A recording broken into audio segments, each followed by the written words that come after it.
This is my 2004 Subaru Forester, built for some epic adventures. From off-roading in snow, mud, and dirt, to exploring some of BC's most remote locations. It's built for all of it. But as you know, a project is never really done. So that's why today I'm going to be talking to you about the 3 new modifications that I want to do to my 2004 Subaru Forester. But before we go ahead and discuss those 3 new modifications, first I want to give you a little bit of walkthrough of the current phase of my off-road and overland Subaru Forester. Let's start right up here, up front with my off-road bumper that is custom built for this Forester. So it does have a winch, so when I get in some tricky situations, I can go ahead and winch myself out. It also improves the angle for approach quite a bit. And on top of that, we also have some mounting for my Hella 4000 rally eyes with the Euro beams, which are absolutely amazing for both on-road driving as well as off-road. And then to top it all off, we have what's here a tri-band antenna for the radio setup in the Forester. And one thing to mention, as we make our way back, you can see that we have an Asfer 4x4 skid plate in here that goes from the engine to the transmission, and it is a 1/4 inch aluminum, so it can take some pretty hard hits without leaving any damage on the car. As we work our way back here, you're going to see our wheel and tire setup. Super popular. I get asked a ton of questions, but they're Toyo Open Countries with black Rhino gravel beadlocks. They only made them for a few years, so they're pretty hard to find, but they're an awesome tire if you really want to push the limits on your Subaru. If you're looking for specs, I have a whole video linked above where I talk about the specs. And then in here, you're going to notice we have something hiding a little bit special. Flat-out suspension, GR light coilovers. They were a very early model, but they have performed great, and well, we still push them to the limits. They give me so much more travel for off-roading, and well, just make the car much more capable. As we make our way to the hood, you're going to notice we have our Lensun solar panel up here, keeping my electronics charged at about, I believe, 90 watts of solar right on the hood, with a solar controller in the engine bay. Beyond that, we also have these limb risers custom made that mount to the rack, which we'll get to in a second, to help prevent some of the tree branches from, well, hitting the snorkel, going into my window, and so forth. And speaking of snorkel, we have what is a Cyclone pre-filter on what is a Mitsubishi Pajero snorkel that we custom mounted up here and mounted into here, which is all plumbed in correctly so that we actually get the benefits of a snorkel running in from the fender and into the engine air filter. Beyond here, we also have a relay box for all of our power, as well as an A or B compressor with a regulator that shuts off when the tire is full and ready to go. Now, before we jump into the inside of the car, let's go ahead and take a look at the roof rack setup. This is an FJ Cruiser roof rack that we use custom mounts that mount onto the unibody and hold, well, as much weight as I really want to, where the limb risers mount up, and then we have some Hella 500 Black Magics with some guards on it to provide a little more flood lighting. Beyond that, we have the Go Overland Canada Expedition Mini, a hybrid style rooftop tent that is absolutely amazing for, well, setup and takedown times when we're exploring the backcountry. Inside the car, we have a couple unique upgrades besides, well, our WeatherTech mats and some Smitty built covers with MOLLE racks on the back. We do have the JDM radio dash here, so we have our radio up here, leaving us room for a Samsung S7 tab that has been rooted and running Gaia for our Android audio here, allowing us to connect everything to, well, our Starlink on the roof of the Forester for some seamless capabilities in navigating off-road. And in the back here, you're going to notice that I have no rear seats, so it gives me some extra storage over there, as well as a room to store my spare tire and some tools below the platform here. And then finally in the back, where we'll actually be spending most of our day talking about the upgrades, we have a few upgrades already. So we have the ADF MOLLE racks holding all my important gear, recovery gear, air down tools, as well as fire extinguisher. And then back here, we have a couple other things. Probably most interesting as well, the camp kitchen, including a stove, a cutting top, and, well, a sink with running water that is stored right in the spare wheel, because obviously I can't fit the spare wheels. And then on top of that, I have some storage, as well as this Smitty built waypoint cooler that is both a fridge and freezer and has a battery that charges off of the solar up front. And well, obviously, this isn't an extensive list of all the modifications I've done, but rather just an overview to kind of give you an idea of where the Forester is sitting right now as we talk about the 3 major modifications I want to do coming up. And well, the first one isn't wheels and tires, it's not suspension, it's this. And it's actually something I've never been asked about on my build.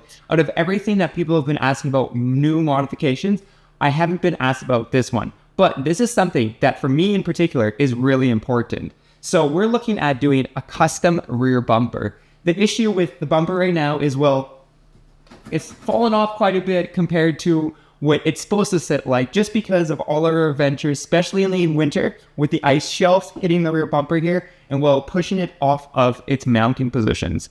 But that's actually not even the biggest concern. The biggest concern is something that a few of you have asked me about. It's a 2-inch receiver on these Foresters. Unfortunately, because of the older model, you can't really get a 2-inch receiver for these. So that makes it really difficult for me in particular. If I ever want to tow something, or more importantly, take my bikes anywhere. When I go on biking trips, I have to remove the camp kitchen and the fridge to be able to fit my bike inside.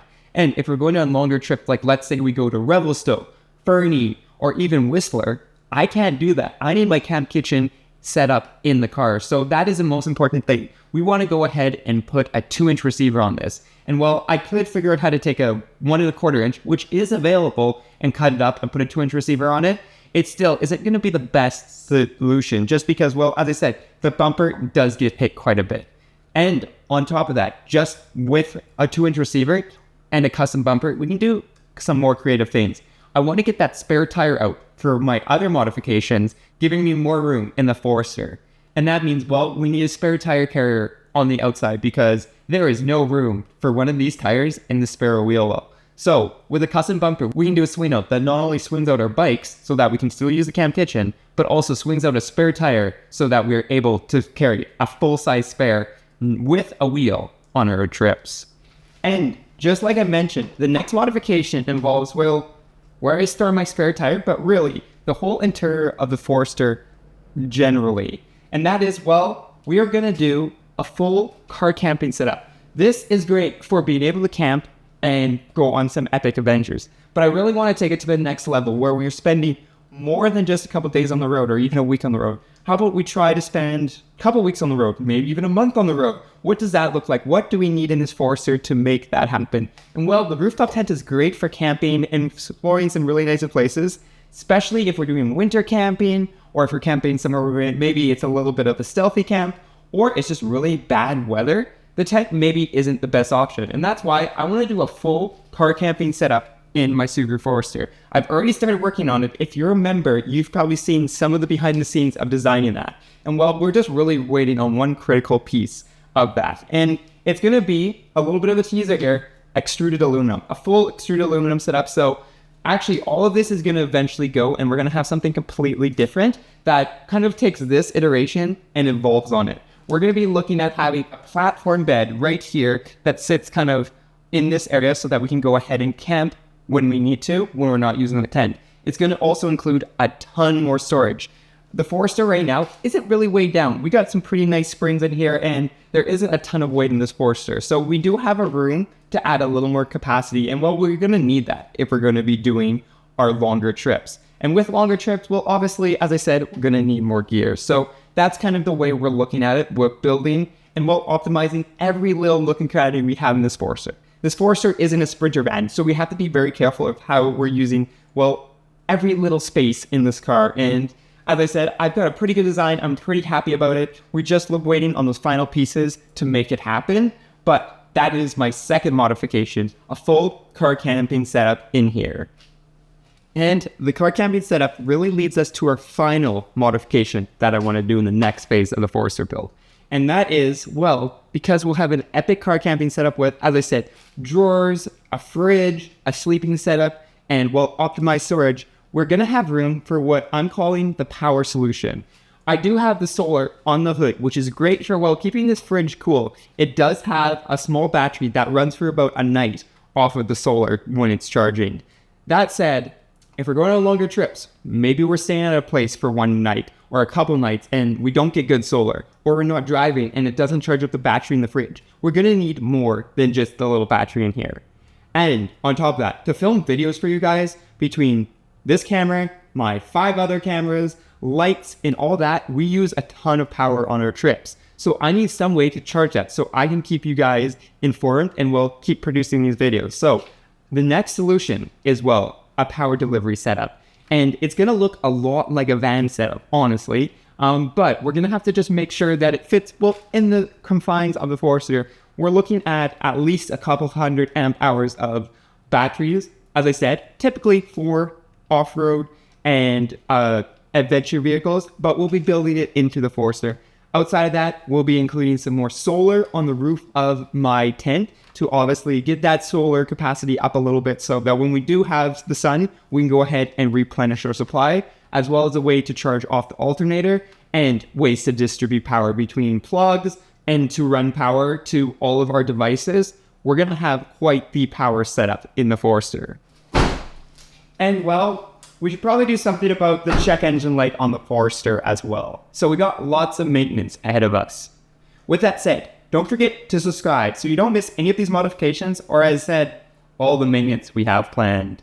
With that said, don't forget to go ahead and go down below and check out the channel memberships. While you're down there, leave a comment and let me know, what do you think of my list? Is there something I missed for the next phase of the Forester? And also, while you're down there, check out Flat for Off-Road for all your adventure Subaru needs here in Canada.